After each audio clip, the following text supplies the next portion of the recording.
네, 반갑습니다. 김프로입니다. 자, 이번에는 조금 깊은 이야기를 좀 했으면 좋겠습니다.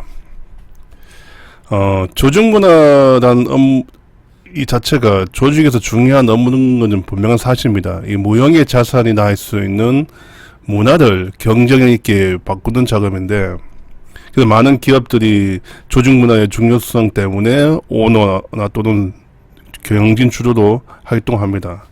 근데 첫 해 정도는 어떻게 보면 이제 탑다운 방식으로 잘 하는데 뭐 캠페인도 하고 으쌰으쌰 하고 교육도 시키고 막 합니다.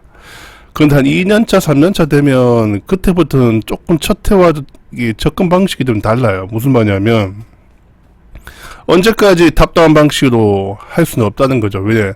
최소한 3년차 정도 되면 이제 가시적 성과가 나와야 되거든요, 정도.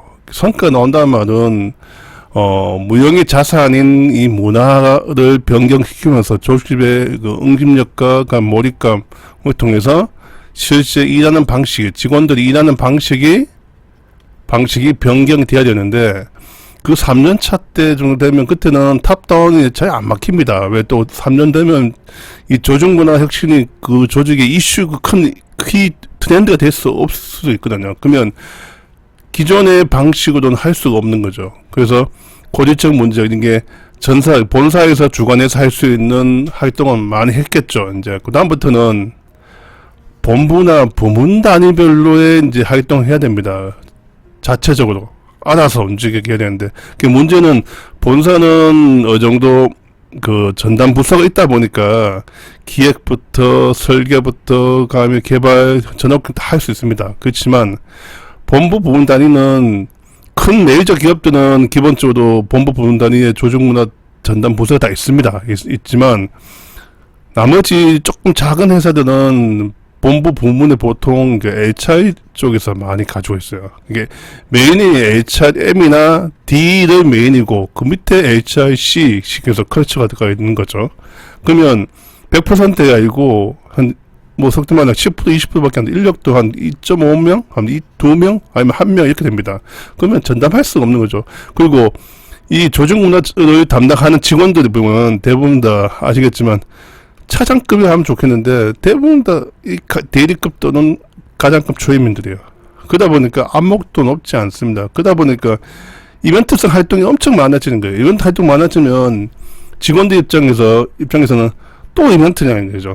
단발성 이벤트, 뭐 대표적인 호프데이 하고 그리고 캠페인도 하고 포스터 붙이고 하는데 그건 아시겠지만 해도 그만 안 해도 그만입니다.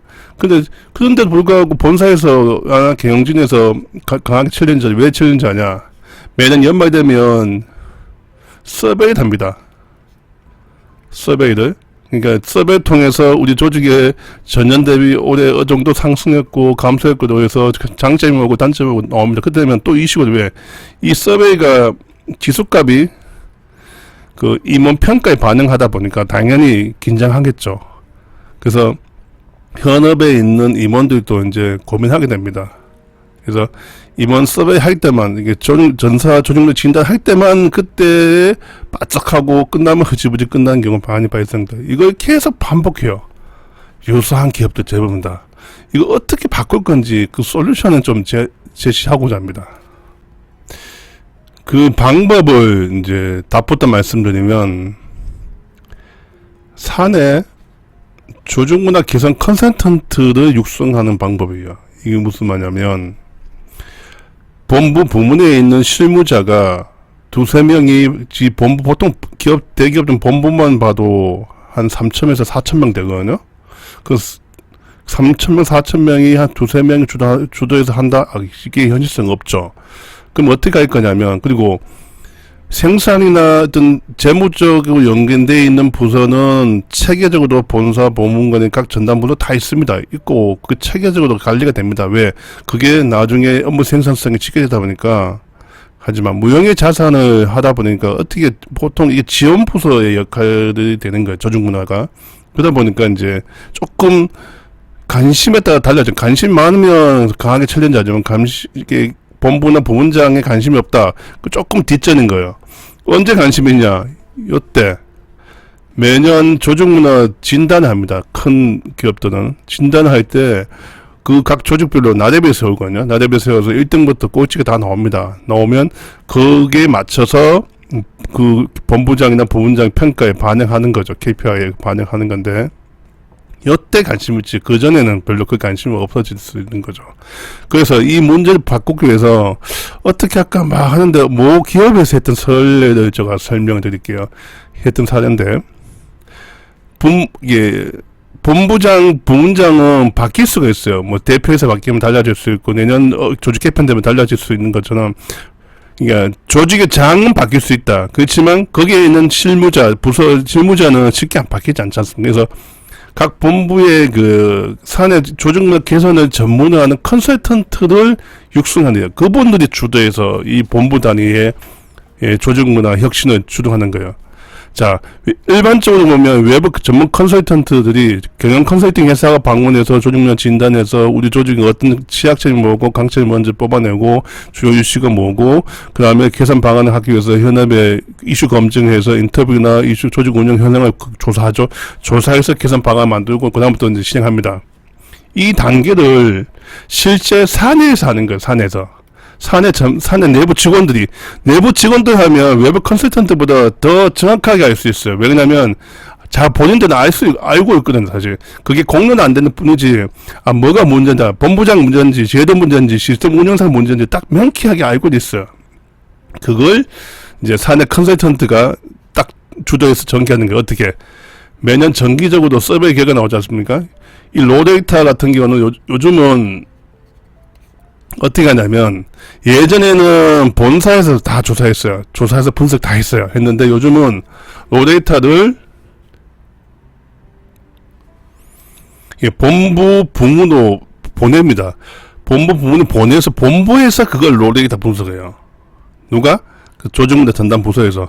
그다음부터 데이터 분석 능력이 부족하다 보니까 뭐 평균값 어떻고 몇 가지 오류 많습니다. 자, 그거 떠나서 그분들이 주세서 사실 데이터 분석은 어렵지 않으니까 이걸 분석은 해야 돼. 후속 작업은 어떻게 할 건지가 문제예요. 어떻게 할 건지.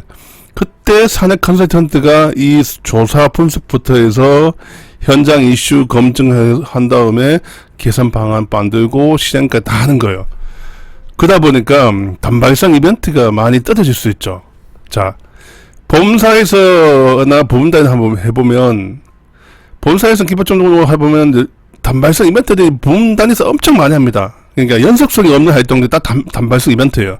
이벤트 하면 돈 만들지 사실 큰 효과가 없습니다.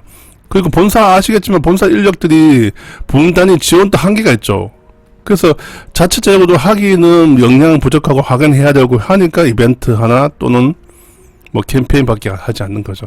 뭐 웹에다 웹지도 올리다가 사내 게시판에 뭐 캠페인 하면서 올리고, 뭐 업무 협업을 높이십시다 뭐 캠페인 올리고, 낭비 제거를 합시다 뭐 워크 다이어트 이런 활동들을 단발성을 많이 하는 거죠. 이런 문제를 하려면 근본적으로 연속적인 뭐 지속 가능하면서 연속적인 활동을 하기 위해서는 전문 인력을 키워야 됩니다. 이 전문 인력이 본부나 부문의 조직 문화를 책임지는 거죠. 그 중간 부서에서 이거 서포트해서 연속성 있게 이제 체계적인 활동할 수 있는 마스터 플랜을 접하고 3+1 5년 플랜을 만든 다음에 그때부터 단계 활동하는 거예요. 누가가 주간 부서하고 본부 부문의 주간 부서하고 이 사내 컨설턴트 연계해서 활동하면, 이게 꾸준히 약하면 2년차, 3년차 정도 되면 서서히 문화가 변화됩니다. 실제 저도 과거에 직장 다녔을 때 조직문화 업무를 할 때보다 3년 정도 해야지만 문화가 바뀝니다. 그래서 3년 정도 하면, 3년 전의 핵심은 지속성하고 일관성입니다. 보통 조직문화의 문화는 변경시키는 지속성, 일관성 없으면 다 이벤트입니다. 그래서 우리 고질적인 문제점, 직원들 일하는 방식을 바꾸기 위한 근본적 변화는 이런 사내 인력들과 주간부서와 협업해서 푸는 게 제가 보기에는 가장 최적의 솔루션이지 않나 생각됩니다. 실제 다른 회사들하고 해보니까 그게 어느 정도 맞다는 검증이 됐습니다.